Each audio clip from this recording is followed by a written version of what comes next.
ಯಾವ ಹೂವು ಯಾರ ಮುಡಿಗೋ ಭಾಗ 193. ಸಾನ್ವಿಗೆ ವಿಕ್ರಮ್ನ ಮಾತಿನಿಂದ ತುಂಬಾ ಬೇಸರವಾಯಿತು. ತಮಾಷೆಗೆಂದು ಮಾತನಾಡಿದ್ದು ಈಗ ಅವರಿಬ್ಬರ ಮಧ್ಯೆ ಮಾತುಗಳು ಗಂಭೀರವಾಗಿದ್ದವು. ಸಾನ್ವಿಯ ಬಗ್ಗೆ ಅಷ್ಟು ಕೋಪ ಯಾಕೆ ಬರುತ್ತೆ ಎಂದು ಅರ್ಥವಾಗದೆ ತಕ್ಷಣ ವಿಕ್ರಮ್ ತನ್ನ ತಪ್ಪಿಗೆ ಮರುಗುತ್ತಾ, ನಿನ್ನನ್ನು ನೋಯಿಸ್ಬೇಕು ಅನ್ನೋ ಉದ್ದೇಶ ನನಗೆ ನಿಜವಾಗ್ಲೂ ಇರ್ಲಿಲ್ಲ. ಕೇವಲ ನಾನು ಹೇಳೋದನ್ನ ನೀನು ಕೇಳ್ಬೇಕು ಅಂತ ಮಾತ್ರ ಅನ್ಕೊಂಡೆ ಅಷ್ಟೇ ಎಂದಾಗ ಸಾನ್ವಿ, ನೀವು ಹೇಳಿದ್ದನ್ನ ನಾನು ಕೇಳುತ್ತಿಲ್ಲ ಅಂತ ಅನ್ಕೊಂಡಿದ್ದೀರಾ? ನೀವು ಹೇಳಿದ ಪ್ರತಿಯೊಂದು ಮಾತು ಮಾತ್ರ ಅಲ್ಲ, ಪ್ರತಿ ಪದಾನು ಕೇಳ್ತಿದ್ದೀನಿ. ಆದರೆ ನೀವು ಅದನ್ನ ದುರುಪಯೋಗ ಮಾಡ್ಕೋತೀರಾ.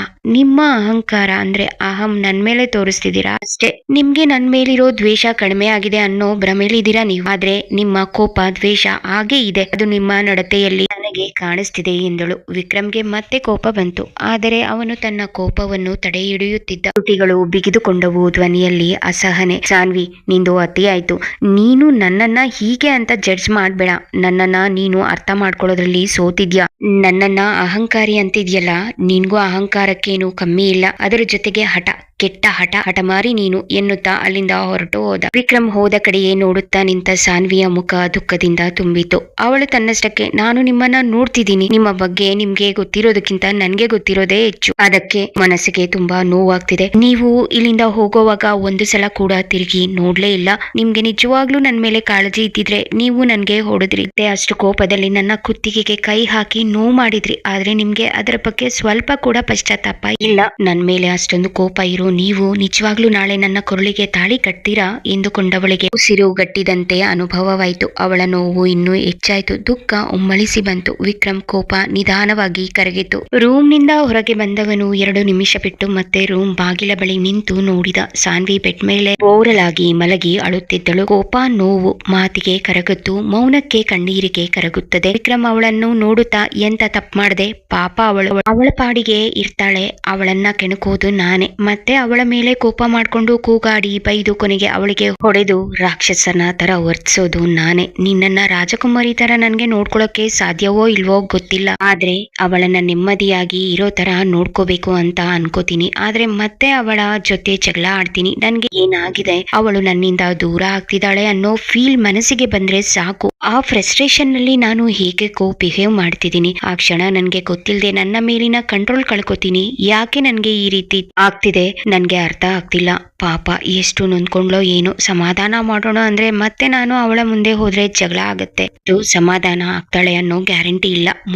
ಜಗಮೊಂಡಿ ಎಂದುಕೊಂಡ ಸಾನ್ವಿ ಅಳುತ್ತಿದ್ದವಳು ಬಾಗಿಲಲ್ಲಿ ಯಾರೋ ಇದ್ದಾರೆ ಎನಿಸಿ ಆ ಕಡೆ ತಿರುಗಿದಳು. ಅದನ್ನು ಗಮನಿಸಿದ ವಿಕ್ರಮ್ ಕ್ಷಣ ಸಾನ್ವಿಗೆ ಕಾಣದಂತೆ ಮರೆಯಾಗಿ ನಿಂತ. ಅವನಿಗೆ ಏನಾಗಿದೆ ಅನ್ನೋದು ಅವನಿಗೆ ಅರ್ಥವಾಗದೆ ದ್ವಂದ್ವ ಅವನ ಮನಸ್ಸಿನ ನಡುವೆ ಸಿಲುಕಿಕೊಂಡಂತೆ ಅವನಿಗೆ ಭಾಸವಾಯಿತು. ವಿಕ್ರಮ್ ಮಂಕಾಗಿರುವುದನ್ನು ನೋಡಿ ಪಲ್ಲವಿ, ವಿಕ್ರಮ್ ಅಣ್ಣ ಏನಾಯ್ತು, ಯಾಕೆ ಡಲ್ ಆಗಿದ್ದೀರಾ ಎಂದಾಗ ವಿಕ್ರಮ್ ಅದು ಎಂದವನು ತನ್ನ ಮತ್ತೆ ಸಾನ್ವಿ ನಡುವೆ ನಡೆದ ವಾಗ್ವಾದ ಮತ್ತು ತಾನು ಅವಳಿಗೆ ಹೊಡೆದು ಅವಳೊಂದಿಗೆ ಹೊರಟಾಗಿ ನಡೆದುಕೊಂಡದ್ದನ್ನು ಹೇಳಿದ. ನಂತರ, ಪ್ಲೀಸ್ ಪಲ್ಲವಿ, ಅವಳು ಅಳ್ತಾ ಇದ್ದಾಳೆ, ಅವಳನ್ನ ಸಮಾಧಾನ ಮಾಡೋಕೆ ಹೋಗಿದ್ದೆ. ಆದ್ರೆ ನಾವು ಇಬ್ಬರು ಎದುರಾದ್ರೆ ಸಾಕು, ಸಮಾಧಾನವಾಗಿ ಮಾತಾಡೋದೇ ಅಪರೂಪ. ಆದ್ರೆ ಯಾವಾಗ್ಲೂ ಬೇಸರ ಮಾಡಿಕೊಂಡು ಜಗಳ ಆಡ್ತಾನೆ ಇರ್ತೀವಿ. ಪ್ಲೀಸ್ ಒಂದು ಸಲ ಹೋಗಿ ಸಾನ್ವಿ ಜೊತೆ ಮಾತಾಡು, ಸಮಾಧಾನ ಮಾಡು.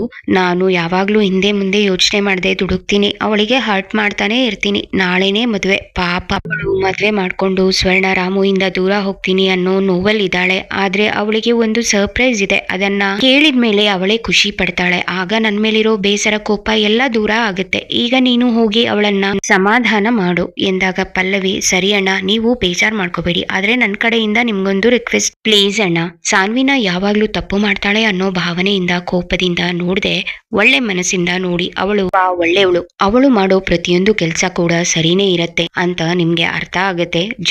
ಜೊತೆಗೆ ಎಂದವಳು ಮಾತನ್ನು ಅರ್ಧದಲ್ಲೇ ನಿಲ್ಲಿಸಿದ್ದನ್ನು ನೋಡಿ ವಿಕ್ರಮ್, ಜೊತೆಗೆ ಏನು ಹೇಳು ಪಲ್ಲವಿ ಎಂದಾಗ ಪಲ್ಲವಿ, ಏನಿಲ್ಲ ಅಣ್ಣ, ನಾನು ಸಾನ್ವಿ ಜೊತೆಗೆ ಮಾತಾಡ್ತೀನಿ ಎಂದವಳು ಸಾನ್ವಿ ಬಳಿ ಬಂದಳು. ಸಾನ್ವಿ ಅಳುತ್ತಾ ಮಲಗಿದ್ದಳು. ಪಲ್ಲವಿ, ಸಾನ್ವಿ, ನೀನು ಹೀಗಿದ್ರೆ ಎಲ್ಲರಿಗೂ ಬೇಜಾರಾಗತ್ತೆ. ನೀನು ವಿಕ್ರಮ್ ಅಣ್ಣ ನಿನ್ನ ಹತ್ರ ನಡ್ಕೊಂಡ ರೀತಿಗೆ ಅಳ್ತಿದ್ಯಾ ಅಂತ ಗೊತ್ತು. ನಮಗೆ ಗೊತ್ತು ನಿನ್ನ ಮದ್ವೆ ನಡೆಯೋದು ವಿಕ್ರಮ್ ಅಣ್ಣನ ಜೊತೆ ಅಂತ. ಆದ್ರೆ ಈ ವಿಷಯ ಯಾರಿಗೂ ಯಾರಿಗೂ ಗೊತ್ತಿಲ್ಲ ಅಲ್ವಾ, ಅದಕ್ಕೆ ಈಗಿನ ಪರಿಸ್ಥಿತಿಯಲ್ಲಿ ನೀನು ಅಳ್ತಿದ್ರೆ ಸ್ವರ್ಣ ಅಮ್ಮ, ರಾಮು ಅಂಕಲ್ ನಿನ್ಗೆ ಮದ್ವೆ ಇಷ್ಟ ಇಲ್ಲ ಅದಕ್ಕೆ ಅಂತ ಅನ್ಕೋಬಹುದು. ಹಾಗೆ ಅವರನ್ನ ನೀನು ಬಿಟ್ಟು ಹೋಗ್ತಿದ್ಯಾ ಅಂತಾನು ತುಂಬಾ ನೊಂದ್ಕೋತಾರೆ. ಪ್ಲೀಸ್ ನೀನು ತುಂಬಾ ಧೈರ್ಯವಂತೆ. ವಿಕ್ರಮಣ್ಣನ ಪ್ರಕಾರ ಗಂಡು ಬೀರಿ ನನ್ನ ನಾದ್ನಿ ಹೀಗೆ ಅಳ್ತಿದ್ರೆ ನನ್ಗೆ ನೋಡೋಕೆ ಆಗಲ್ಲ. ನೋಡು ವಿಕ್ರಮಣ್ಣ ನಿನ್ನನ್ನ ಎಷ್ಟಾದ್ರೂ ಗೋಳಾಕೊಳ್ಳಿ, ಇವತ್ತು ಒಂದು ದಿನ ಅಷ್ಟೇ. ನಾಳೆ ಅವರು ನಿನ್ಗೆ ತಾಳಿ ಕಟ್ಟೋವರೆಗೆ ನೀನು ಸ್ವಲ್ಪ ತಾಳ್ಮೆಯಿಂದ ಇರು. ಆಮೇಲೆ ಏನಾಗುತ್ತೆ ನಿನ್ಗೆ ಗೊತ್ತಿಲ್ಲ, ಆದ್ರೆ ನನ್ಗೆ ಗೊತ್ತು. ನಮ್ಮ ರೌಡಿ ಬೇಬಿ ವಿಕ್ರಮಣ್ಣನ ಚೆನ್ನಾಗಿ ಆಟ ಆಡಿಸ್ತಾಳೆ ಎಂದಾಗ ಸಾನ್ವಿ ಎದ್ದು ಬಂದವಳು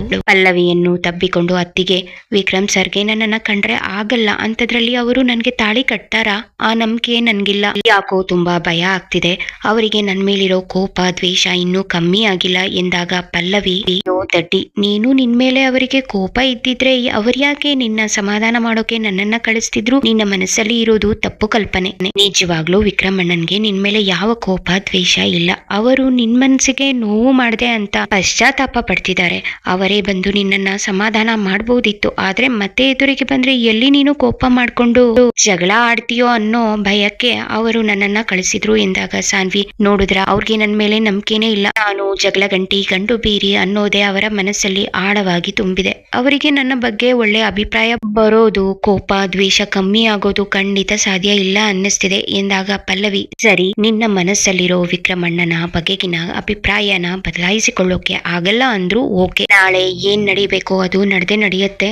ಮುಂದೆ ಏನಾಗುತ್ತೆ ಅನ್ನೋದನ್ನ ನೆಗೆಟಿವ್ ಆಗಿ ಥಿಂಕ್ ಮಾಡಿ ಅದಕ್ಕೋಸ್ಕರ ಈಗಲೇ ಚಿಂತೆ ಮಾಡ್ತಾ ನೀನು ಈಗ ಸಿಗೋ ಅಮೂಲ್ಯವಾದ ಸಂತೋಷನ ಹಾಳು ಮಾಡ್ಕೋಬೇಡ. ನಿನಗೆ ನೀನ್ ಪ್ರೀತಿಸ್ತಿರೋ ವಿಕ್ರಮಣ್ಣ ಸಿಕ್ಕೇ ಸಿಗ್ತಾರೆ, ಅದು 100% ಗ್ಯಾರಂಟಿ. ಆ ಸಂತೋಷನ ನೀನು ಇಲ್ದೇ ಇರೋ ಯೋಚನೆಗಳನ್ನು ಮಾಡಿ ಹಾಳು ಮಾಡ್ಕೋಬೇಡ ಪ್ಲೀಸ್. ಇದು ನನ್ ಕಡೆಯಿಂದ ರಿಕ್ವೆಸ್ಟ್. ನೀನು ಸಂತೋಷವಾಗಿರ್ಬೇಕು, ಅದೇ ನಮ್ಮೆಲ್ಲರ ಆಸೆ. ಅದಕ್ಕೋಸ್ಕರ ತಾನೇ ನಾವೆಲ್ಲರೂ ಅಷ್ಟು ರಿಸ್ಕ್ ತಗೊಳ್ತಿರೋದು. ಪ್ಲೀಸ್ ಸಾನ್ವಿ, ನನ್ಗೋಸ್ಕರನಾದ್ರೂ ನೀನು ಎಲ್ಲ ಚಿಂತೆ ಬಿಟ್ಟು ನಾರ್ಮಲ್ ಆಗಿರಮ್ಮ ಎಂದವಳು ಸಾನ್ವಿ ಕಡೆ ಗಮನವಿಟ್ಟು ನೋಡಿದಳು. ಸಾನ್ವಿ ಕೆನ್ನೆ ಮೇಲೆ ವಿಕ್ರಮ್ನ 4 ಬೆರಳಿನ ಅಚ್ಚು ಆಳವಾಗಿ ಬಿದ್ದಿತ್ತು. ಹಾಗೆಯೇ ಅವಳ ಕುತ್ತಿಗೆಯಲ್ಲಿ ವಿಕ್ರಮ್ ಒತ್ತಿ ಹಿಡಿದ ಗುರುತು ಕೂಡ ಇತ್ತು. ಒಂದು ಕ್ಷಣ ಗಾಬರಿಗೊಂಡ ಅವಳು, ಸಾನ್ವಿ ಕೆನ್ನೆ ಮೇಲೆ ಕುತ್ತಿಗೆಯಲ್ಲಿ ಗುರ್ತಿದ್ಯಲ್ಲಮ್ಮ, ಏನ್ ಮಾಡೋದು ಇವಾಗ? ನೀನು ಈ ಸ್ಥಿತಿಯಲ್ಲಿ ಎಲ್ಲರ ಮುಂದೆ ಬಂದ್ರೆ ಏನಾಯ್ತು ಅಂತ ಕೇಳ್ತಾರೆ. ಆಗ ಎಲ್ಲರಿಗೂ ಏನು ಉತ್ತರ ಕೊಡುವುದು ಎಂದಾಗ ಸಾನ್ವಿ, ಅತ್ತಿಗೆ ಅಷ್ಟಕ್ಕೆಲ್ಲ ತಲೆ ಕೆಡಿಸ್ಕೋಬೇಡಿ. ಈಗ ಅಡ್ವಾನ್ಸ್ಡ್ ಮೇಕಪ್ ಇದೆ ಅಲ್ವಾ, ಅದರಲ್ಲಿ ನಮ್ಗಿರೋ ನಿಜವಾದ ಬಣ್ಣನೇ ಬದಲಾಯಿಸಬಹುದಂತೆ. ಅಂಥದ್ರಲ್ಲಿ ಈ ಗುರುತುಗಳನ್ನು ಮರೆಮಾಚೋಕೆ ಆಗಲ್ವಾ ಎಂದವಳು ಕನ್ನಡಿ ಮುಂದೆ ಹೋಗಿ ಗುರುತಿದ್ದ ಜಾಗಕ್ಕೆ ಫೌಂಡೇಶನ್ ಕ್ರೀಮ್ ಹಚ್ಚಿ ಅದು ಕಾಣದಂತೆ ಮಾಡಿದಳು. ಪಲ್ಲವಿ, ಹೀಗೆ ಸಾನ್ವಿ ಅಂದ್ರೆ ಈಗಿರ್ಬೇಕು. ಎಲ್ಲ ಪ್ರಾಬ್ಲಮ್ಗಳಿಗೂ ಒಂದು ಸೊಲ್ಯೂಷನ್ ಆಗಿ. ಅಳ್ತಾ ಕೂರೋ ಅಳ್ಮುಂಜಿ ಸಾನ್ವಿ, ನಮ್ಗೆ ಯಾರಿಗೂ ಇಷ್ಟ ಆಗಲ್ಲ. ಸರಿ, ಹತ್ತು ಕಣ್ಣು ಕೆಂಪಾಗಿದೆ. ಯಾರಾದ್ರೂ ನಿನ್ನ ಮುಖ ನೋಡಿದ್ರೆ ಸುಲಭವಾಗಿ ನೀನು ಅತ್ತಿದ್ಯಾ ಅಂತ ಕಂಡಿಡಿದು ಬಿಡ್ತಾರೆ. ಹೋಗು, ಮತ್ತೊಂದು ಸಲ ಮುಖ ತೊಳೆದುಕೊಂಡು ಮತ್ತೆ ಮೇಕಪ್ ಮಾಡ್ಕೊ.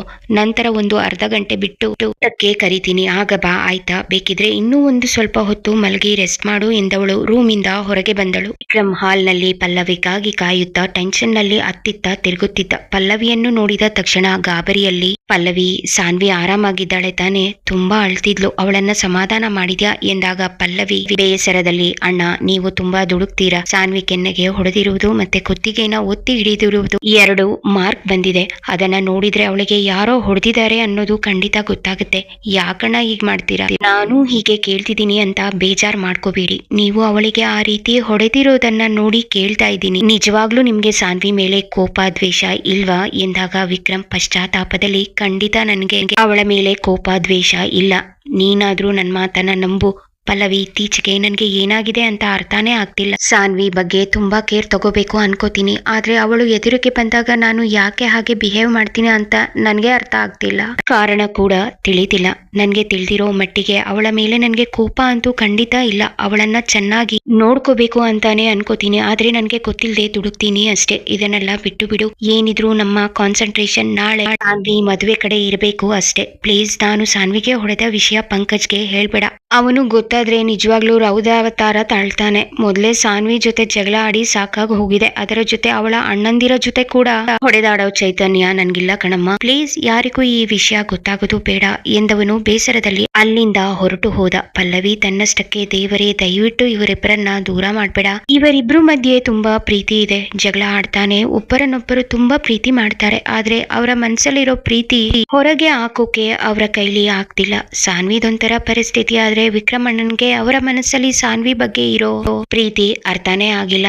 ನಮ್ಮ ನೋವು ಅದೇ ಅಲ್ವಾ? ಆದಷ್ಟು ಬೇಗ ವಿಕ್ರಮಣ್ಣನ್ಗೆ ಸಾನ್ವಿ ಪ್ರೀತಿ, ಅವರ ಮನಸ್ಸಲ್ಲಿರೋ ಸಾನ್ವಿ ಬಗೆಗಿನ ಪ್ರೀತಿ ಅರ್ಥ ಆದ್ರೆ ಸಾಕು. ನಾಳೆ ಏನ್ ನಡೆಯುತ್ತೆ ಅನ್ನೋ ಆತಂಕ, ಭಯ ಎಲ್ಲರಿಗೂ ಇದೆ. ದಯವಿಟ್ಟು ನಾವೆಲ್ಲ ಅನ್ಕೊಂಡ ಹಾಗೆ ಸಾನ್ವಿ ವಿಕ್ರಮಣ್ಣನ ಮದುವೆ ಯಾವುದೇ ವಿಘ್ನ ಇಲ್ಲದೆ ನೆರವೇರಲಿ ಕಣಪ್ಪ, ಇದು ನನ್ನ ಬೇಡಿಕೆ ಎಂದು ದೇವರಲ್ಲಿ ಮೊರೆ ಇಟ್ಟಳು. ವಿಕ್ರಮ್ ತನ್ನ ತಪ್ಪಿಗೆ ಪಶ್ಚಾತ್ತಾಪ ಪಡುತ್ತಾ ಒಳಗೊಳಗೆ ನೊಂದುಕೊಳ್ಳುತ್ತಿದ್ದ. ಅವನು ಮನಸ್ಸಿನಲ್ಲಿ ನಾನು ಮಾಡಿರೋ ತಪ್ಪಿಗೆ ನನಗೆ ಶಿಕ್ಷೆ ಆಗ್ಲೇಬೇಕು ಎಂದುಕೊಂಡು ಗಾರ್ಡನ್ ಕಡೆ ಬಂದವನು ಅತ್ತಿತ್ತ ನೋಡಿದ.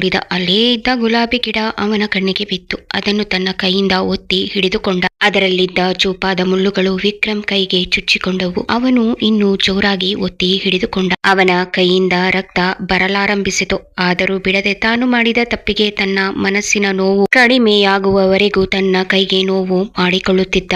ಪಶ್ಚಾತ್ತಾಪದ ನೋವಿನಿಂದ ಅವನ ಕಣ್ಣಲ್ಲಿ ನೀರು ಸುರಿಯುತ್ತಿತ್ತು. ಜೊತೆಗೆ ಅವನ ಕೈಯಿಂದ ರಕ್ತ ಬರುತ್ತಿತ್ತು. ಅವನು ಮನಸ್ಸಿನಲ್ಲಿ ಸಾನ್ವಿ, ನಿನಗೆ ನಾನು ಕೊಟ್ಟಿರೋ ನೋವಿಗೆ ಎಷ್ಟು ಶಿಕ್ಷೆ ಅನುಭವಿಸಿದ್ರೂ ಸಾಲದು. ಅದಕ್ಕೆ ಆ ದೇವರೇ ನನ್ನ ಪ್ರೀತಿನ ನನ್ನಿಂದ ಕಿತ್ಕೊಂಡು ದೊಡ್ಡ ಶಿಕ್ಷೆನೆ ಕೊಟ್ಟಿದ್ದಾನೆ. ಆದ್ರೂ ಪದೇ ಪದೇ ನಾನು ತಪ್ಪು ಮಾಡ್ತಾನೆ ಇದ್ದೀನಿ. ಇವತ್ತು ನಾನು ಮಾಡಿರೋ ತಪ್ಪಿಗೆ ನಾನೇ ಶಿಕ್ಷೆ ಕೊಟ್ಕೋತೀನಿ ಎಂದುಕೊಂಡವನು ಅದು ಎಷ್ಟು ಹೊತ್ತು ನಿಂತಿದ್ದನೋ ಅವನಿಗೆ ಅರಿವಿರಲಿಲ್ಲ. ಮುಂದೇನು? ವಿಕ್ರಮ್ ಸಾನ್ವಿಗೆ ನೋವು ಮಾಡಿದೆ ಅಂತ ತನಗೆ ತಾನೇ ಶಿಕ್ಷೆ ಕೊಟ್ಕೋತಿರೋದು ಸರಿನಾ? ನಿಮ್ಮ ಆಲೋಚನೆಗಳನ್ನು ಹಂಚಿಕೊಳ್ಳಿ. ಈ ಕತೆ ಹೇಗೆ ಅನ್ನಿಸಿತು ಎಂಬುದನ್ನು ಕಮೆಂಟ್ ವಿಭಾಗದಲ್ಲಿ ತಿಳಿಸಿ. ಚಂದಾದಾರರಾಗಿ ಮಿಸ್ ಮಾಡದೆ ನಮ್ಮ ಕನ್ನಡ ಹಾಡುಗಳು ಹಾಗೂ ಕತೆಗಳಿಗಾಗಿ ನಮ್ಮ ಚಾನೆಲ್ಗೆ ಸಬ್ಸ್ಕ್ರೈಬ್ ಮಾಡಿ. ನಿಮ್ಮ ಬೆಂಬಲಕ್ಕೆ ಧನ್ಯವಾದಗಳು.